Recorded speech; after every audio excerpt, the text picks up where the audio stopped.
আমরা মানে সর্বভারতীয় তৃণমূল কংগ্রেসের মমতা বন্দ্যোপাধ্যায়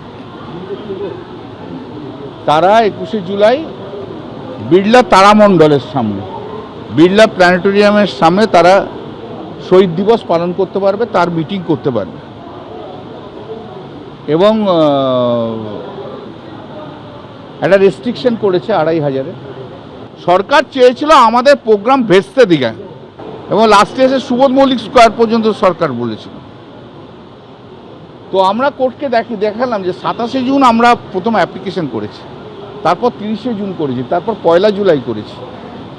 আমাদের চিঠির কোনো উত্তর দেয়নি, অথচ পরবর্তীকালে একটা ফ্র্যাকশনাল গ্রুপকে গান্ধী মূর্তির ওখানে দিয়ে দিল, আর কংগ্রেসকে দিল শহীদ মিনারে। তো কোর্ট সেটাও নোট করেছে যে যারা আগে পারমিশন চাইলো তাদের তুমি ডিসপোজ অফ করো না, তোমাদের যা বক্তব্য ছিল তা তো তুমি বলতে পারতে। তার বিড়লা প্ল্যানেটোরিয়াম সে অর্ডার অনুযায়ী মিটিং হবে, বেলা 12টা থেকে 3:30 পর্যন্ত টাইম দিয়েছে।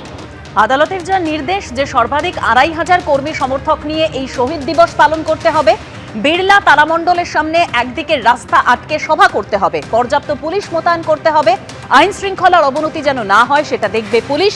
বেলা 12টা থেকে দুপুর 3:30 পর্যন্ত কর্মসূচি করা যাবে, জানালো কলকাতা হাইকোর্ট।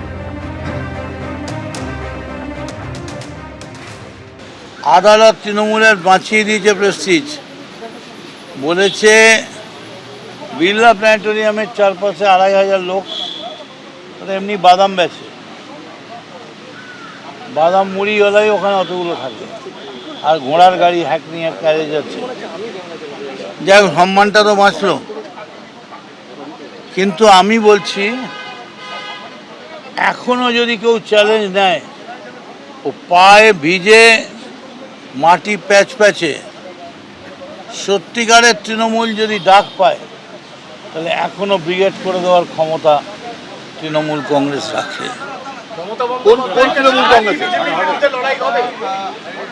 এখন কোন তৃণমূল কংগ্রেস রাখে এটা বলতে গেলে প্রবলেম হবে, যে তৃণমূল কংগ্রেস রাখে যে যেখানে ডাকে সাড়া দেবে সে সেখানে যাবে।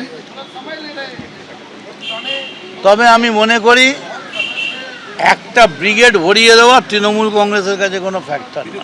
হাইকোর্ট রায় দিয়েছেন, আমি মহামান্য হাইকোর্টের ওপরে তো কোনো কথা বলতে পারবো না, তবে রায়টা সুবিধাই হলো আর কি।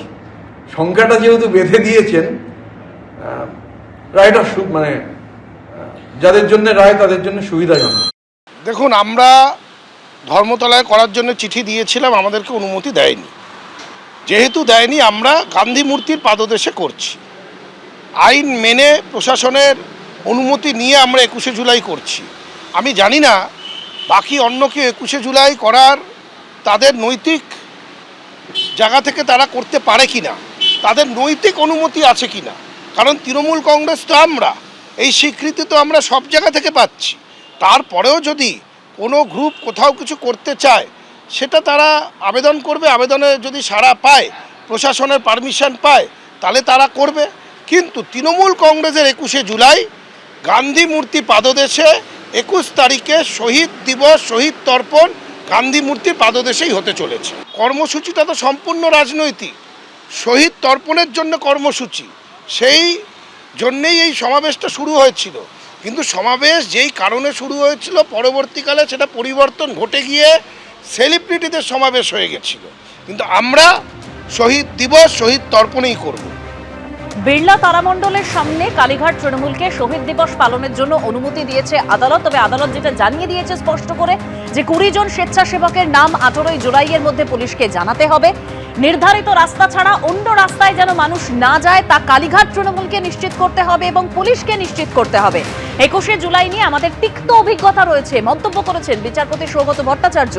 গোটা শহর অবরুদ্ধ হয়ে পড়তো, মন্তব্য বিচারপতির। হাইকোর্টের কাজকর্ম পর্যন্ত বন্ধ হয়ে যেত। এবিপি আনন্দ, এগিয়ে থাকে, এগিয়ে রাখে।